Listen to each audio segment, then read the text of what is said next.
Good evening. It is time to recap UFC on ESPN 19. It is time for the Saturday edition of the Ironman Report. It is Saturday, December 5th. Hope everybody had a good night tonight. What an exciting main event tonight as Marvin Vettori beats Jack Hermanson by unanimous decision. Two judges had it 49-46, one had it 49-45. But this is a big win for Marvin Vettori as now he will likely get a top candidate next, and Vettori was game.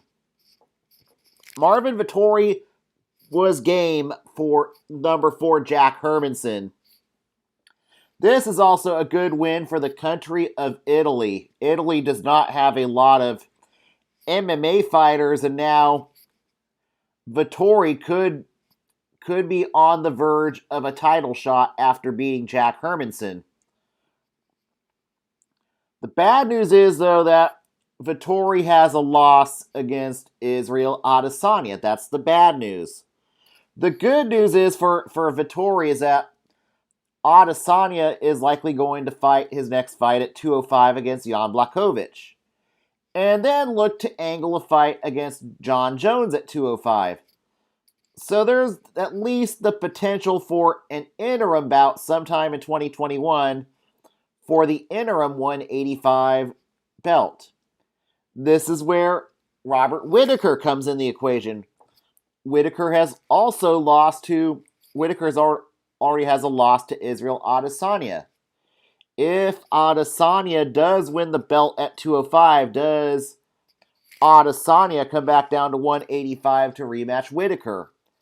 I don't think these two have any interest in fighting against each other. This is where maybe a Vettori versus Whittaker might make a lot of sense.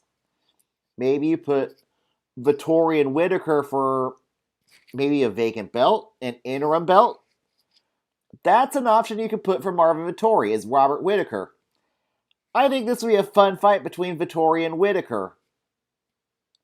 You could go that route. Another option could be Darren Till, Jack Hermanson's original opponent. Till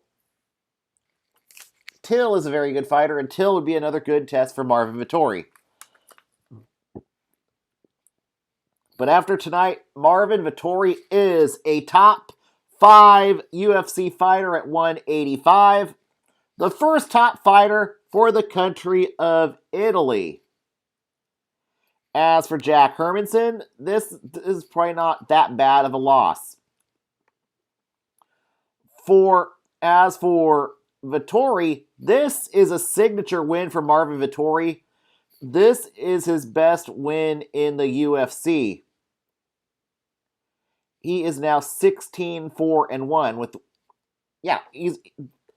this is his signature win at 185. But his only 2 losses at 185 in the UFC are against Shoeface, which I think was only his second fight in the UFC. He drew Akhmedov, and he lost to the current champ Adesanya. But since 2019, Vettori has looked like a much better fighter at 185. You got to give Vettori his dues. Hopefully we will see Vettori versus Whittaker sometime in 2021. If it's not Vettori and Whittaker, option B would be Darren Till. Till versus Whittaker would be a very... I'll take that back. Paulo Costa. Paulo Costa versus Marvin Vettori. That would be a good option B. As for Jack Hermanson, this may not be a bad loss. Maybe Vettori is a better fighter than he is, but also though Hermanson does have a ceiling. Hermanson now...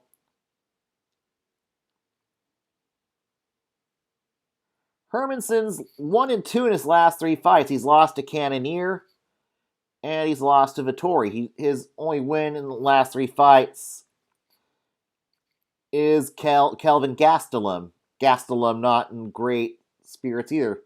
His other wins are maybe against average fighters at middleweight. Souza, Branch, Mearshart, not exactly big names. So that 4 ranking for Joker could be a bit deceptive.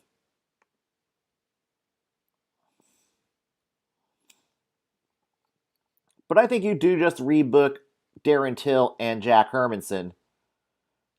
Either rebook that or go with Jared Cannonier. I'll go with Cannonier. I think that might be a fun fight there too. I'll go with Cannonier versus Hermanson, and then either Whitaker or I'll go with Costa. I'm going to go Paulo Costa versus Marvin Vettori. I'll go Paulo Costa just to be safe.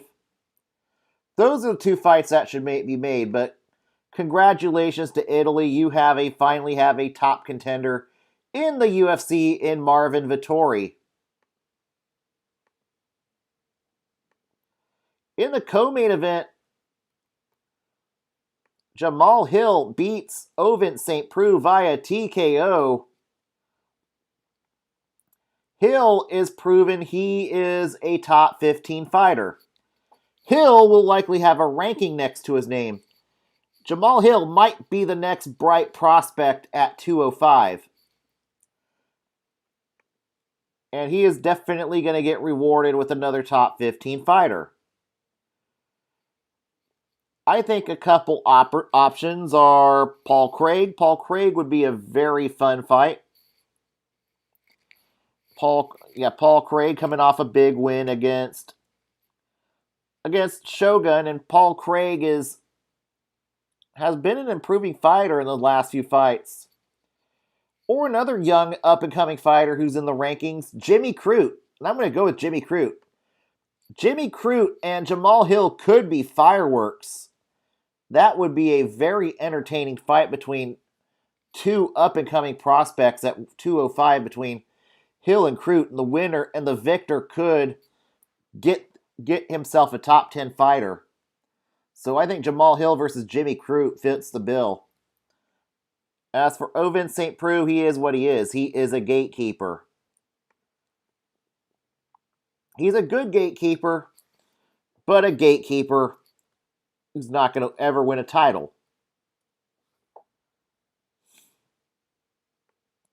OSP will still be a serviceable gatekeeper for the young fighters. We just found out how good Jamal Hill is at 205. Hill is a contender. OSP is not.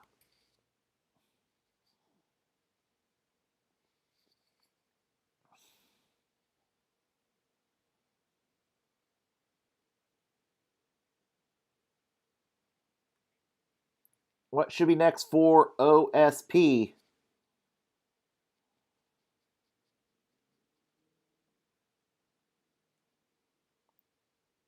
I think Devin Clark might fit the bill. I'll go with that. I think that sounds good. I'll go with Devin Clark versus OSP. That's what I'll go with. And as for Jamal Hill, give him the Jimmy Crute. That's what I got to go with. That should sum up the co-main event right there. At lightweight, in the third event of the night, Gabriel Benitez beats Justin James with a TKO to the knee of the body in the first round. Gabriel Benitez now. Well, he snaps a 2-fight losing streak. This is his first win since 2018. So this was a much-needed win for Benitez. What is next for Benitez?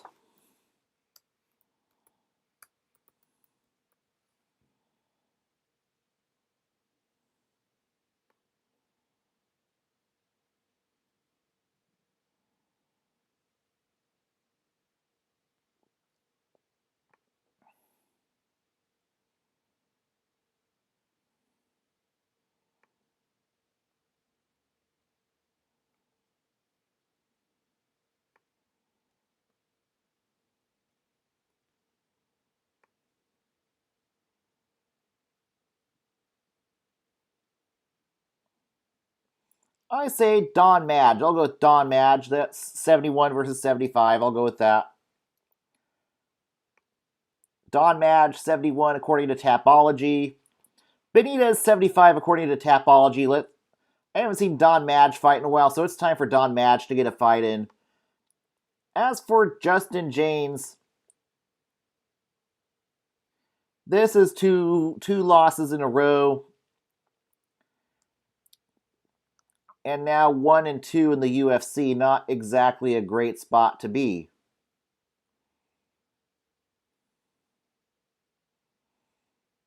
Or Yanez. I think it's Yanez, not James. But for Yanez, he's going to need to get a win in his next fight or potentially face being cut. So pretty much I'd say any fighter who's 1-2 or so is what should be next for Guitar Hero.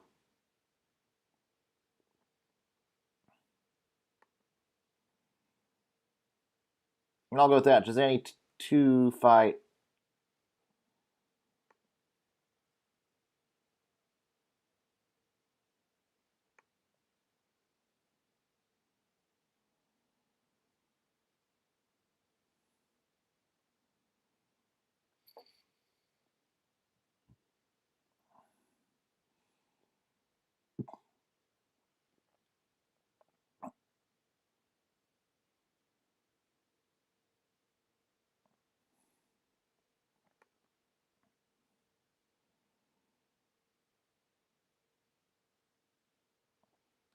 Yeah, just any 1-2 fighter, 0-1 fighter. Essentially, a fighter that's in danger of being cut is what should be next for Yanez.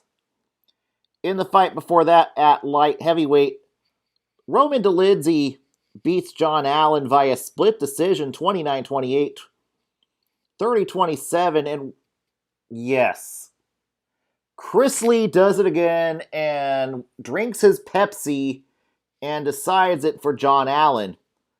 That is another WTF for Chris Lee, and Chris Lee should not be judging fights. If you're going to judge a fight, actually watch the fight, Chris Lee. You got called out by Paul Felder. So yeah, Chris Lee strikes again. This should have been unanimous. But of course, Chris Lee's a Pepsi drinker, so he goes with the other fighter in this one. What should be next for Dolidze?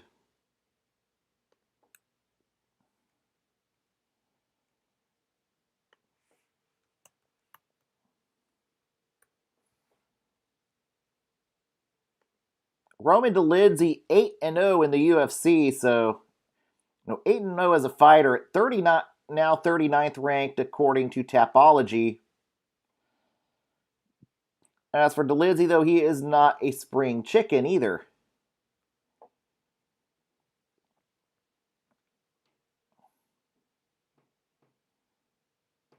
I say the winner of Marquez and Rodriguez is what should be next for Dolidze. I'll take that back. I'll go with the winner of William Knight and Alonzo Manifeld is what should be next for Dolidze. And as for what should be next for Allen,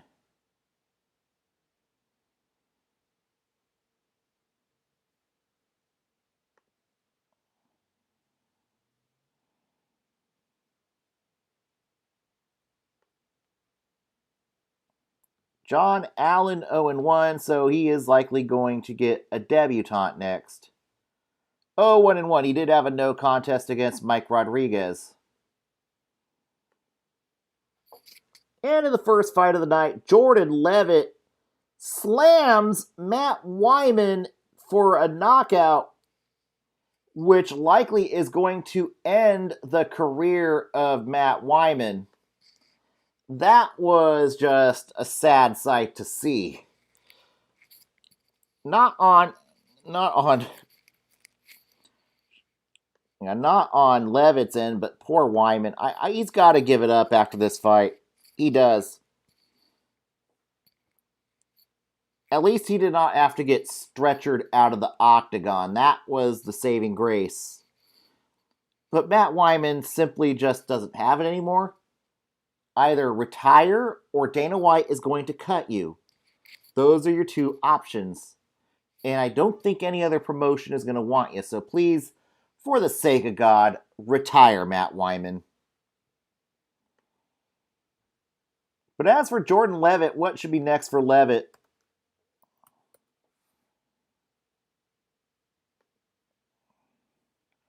Jordan Levitt now 8-0 in the UFC at the age of 25. So this kid has a bright could have a bright future in the UFC, ranked 117 according to Tapology.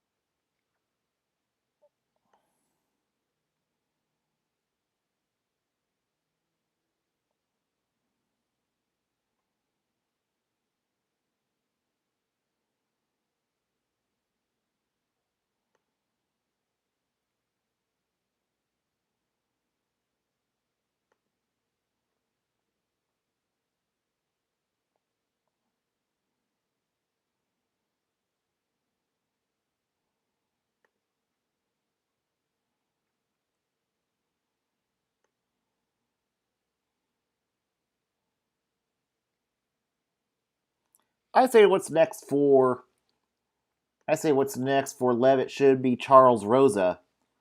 Now on to the 3-fight prelim, as there were a lot of fights canceled today, unfortunately, due to COVID-19, as it continues to ravage across America. And unfortunately, we're back in a lockdown here in California. But the last fight of the prelim, it was Luis Smolka beating Jose Alberto Quinones via TKO. What is next for Luis Smolka?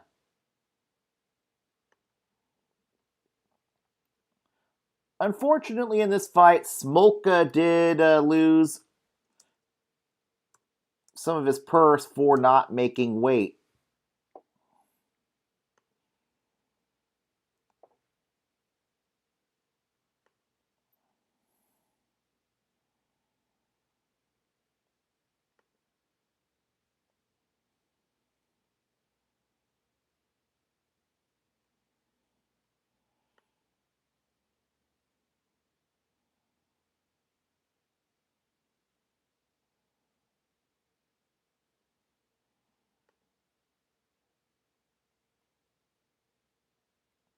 I say he continues his gatekeeping duties against Mario Batista. That's what should be next for him. As for Quinones, Jose Alberto Quinones is now 1-3 in his last 4, so his next fight is going to be a must-win fight for Quinones.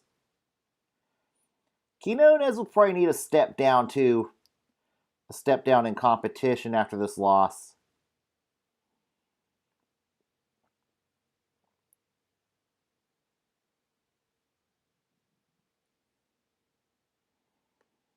And I think Frankie Saenz might be a good fight for one of these two fighters to get back on track, with the loser maybe getting cut after this fight. So that makes a lot of sense to me. In the fight before that, Ilia Topuria beats Damon Jackson via KO in the first round.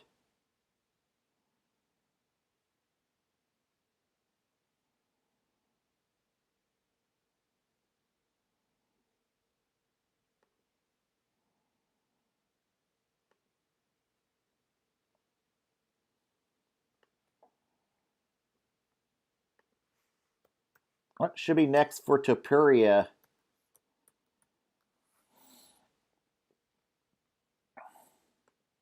Ilia Topuria, a perfect 10-0 in his MMA career. he is now 2-0 in the UFC and could get a jump in competition. Ranked 41 at featherweight.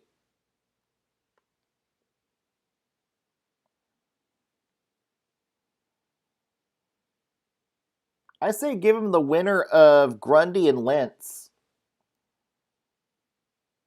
Or actually, better yet, give him the winner of Quarantillo and Tucker. That's what should be next for Topuria. That could be a very fun fight. And as for Damon Jackson, his first loss since returning to the UFC.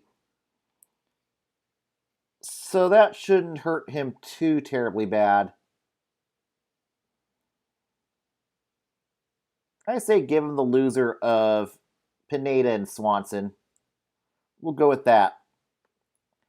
And in the first fight of the night, Jake Collier beats Gian Villante via decision.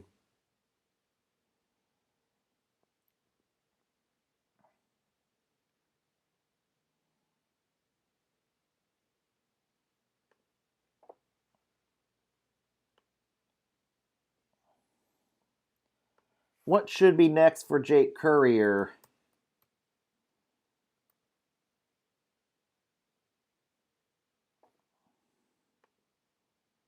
Jake Collier. I'm not awake.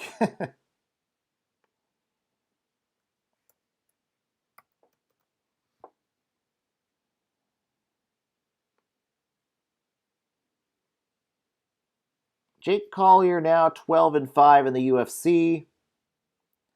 Alternating wins and losses since joining the UFC. Collier ranked 95.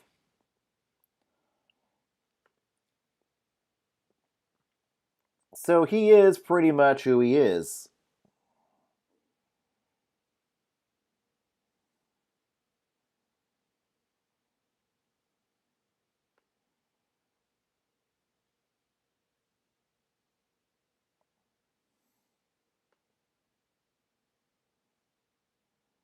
I say Parker Porter is what should be next for Collier. These are two fighters that are... They make sense for two fighters that are pretty much near the bottom at heavyweight. As for Gian Villante, he's 1-4 in his last 5 fights. And I think he's lost. He's been submitted, knocked out, lost.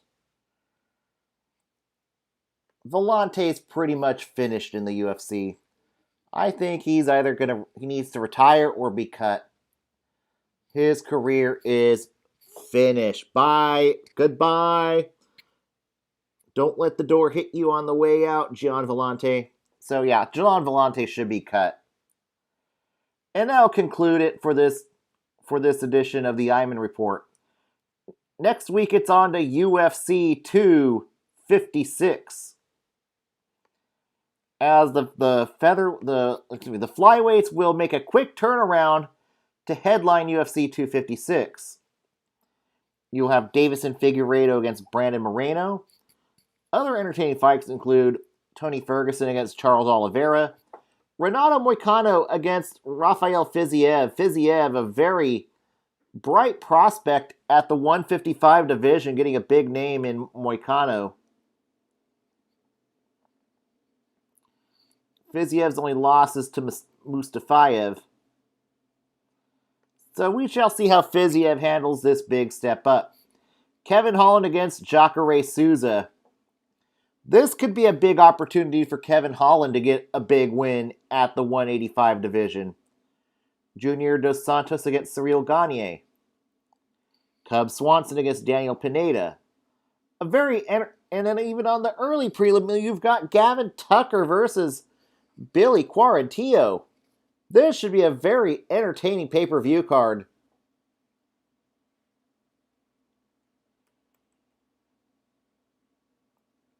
And I am going to call it a night. It is Saturday. I'm heading to bed. Everybody have a good night. We'll be back tomorrow night to recap NFL Week 13. Good night, everybody.